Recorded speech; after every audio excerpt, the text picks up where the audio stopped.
Joining me now, EJ Antoni, Heritage Foundation Research Fellow for Regional Economics and the Center for Data Analysis.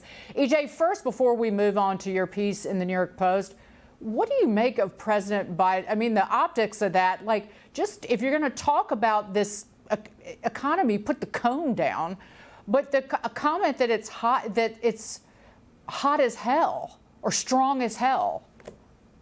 You know, Dagan, I don't think it's so much just the president. It seems like this entire administration that is completely disconnected, frankly, from reality. I mean, how is this economy red hot? We just had a retail sales report that came in flat before adjusting for inflation, which means the real number was negative. You know, when this president first took office, he inherited an economy that was growing at an annualized rate of $1.5 trillion a year. That's how fast the recovery was under President Trump. And now, in less than 2 years, he has sent it into a tailspin. Inflation was at only 1.4%. Right. Today, it's over 8%. I mean, prices at one point during this presidency were rising almost as fast in a single month as they did during the previous year when Biden took office. And this nonsense about the American Rescue Plan, that has somehow had a positive impact. I mean, the numbers just don't support that at all. If you look at job growth, for example, that was growing at about twice the rate before that piece of legislation was passed compared to afterwards. Yes, that piece of legislation caused job growth to be cut in half. There was a New York Times headline saying that Democrats are having trouble defending the package that they passed to rescue the economy. And you heard it from Pete Buttigieg there. The economy, to your point, before Biden took office, we had 1.4% inflation, and the annualized rate of growth was at 4.5%. They didn't need to pass that $2 trillion monstrosity. And the reason that we still have inflation today is because the states are spending that money that was in that package over a year and a half ago. And that money is still going out to people in the form of rebate checks, stimulus checks. Inflation relief checks is one thing that they're calling them. And so that's fueling inflation at a time that the Federal Reserve's trying to fight it. But I want to get to your piece about the burden on the average American. The average American is losing $34,000 under President Biden's watch. And you note in the beginning that it's, first off, it's the shrinking paychecks because consumer prices are growing much faster than wages. So start with that, but go through your calculations here at what the financial cost has been to the American household.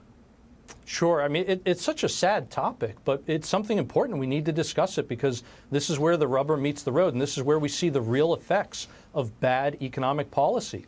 What we've had, as you outlined, the inflationary scourge driven by this excessive government spending has caused prices under Biden to increase over 13%. And what that has done to real wages is just driven them down month after month after month to the point where the average worker now brings home $3,000 less a year compared to when Biden first took office. So in a typical household, for example, where you have two people working, and if they're both earning that average income, what happens? Now you're looking at a $6,000 loss. I mean, that is just devastating for so many families. And then you go into the savings loss, and then the stock market losses and the toll that's taken on people's 401k plans and even pension plans, which they can't keep track of. Absolutely. And you look at, for example, the personal consumption expenditures report that we get every month from the Department of Commerce, and you can see the evidence is right there. Savings, what people have left over at the end of each month to actually stock away for a rainy day, has just plummeted under this president, down more than 80%. And now, because the economy is going into such a tailspin, their savings, their 401ks, their pension plans, et cetera, are also in a tailspin. Just in this year alone, the average 401k has lost about a quarter of its value. I mean, for people who are on the verge of retirement, they've just been absolutely devastated by this. They literally can't retire right now. And I'm quoting her and paraphrasing, but Karine Jean-Pierre at the White House today was asked about when are people going to see relief from inflation or results from it. I think she said early next year. And this is at a time that 78% rate economic conditions under President Biden negatively. 73% say the economy is getting worse. 71% say they've had to cut back on spending to afford necessities. These numbers are astonishing, and the White House chooses to utterly ignore the pain and suffering financially and economically of the American people. But she's talking about, Karine Jean-Pierre, early next year. But what the Biden administration is doing will not help the Fed fight inflation and make their job that much worse at a time that we already have 20-year high mortgage rates, when the housing market's in collapse. So what they're doing, EJ, is they're hurting the supply side by raising taxes on corporations and adding regulations. So they're tightening supply, and then they're juicing demand with more stimulus in the form of just the extension on the moratorium on making student loan payments is highly inflationary. And so they're crushing what the Fed is trying to do. And this counter-effective policy is really going to lead to a very deep, serious, protracted recession next year. No, Dagan, that's absolutely spot on. The Congress and the president right now are working at cross purposes to the Fed.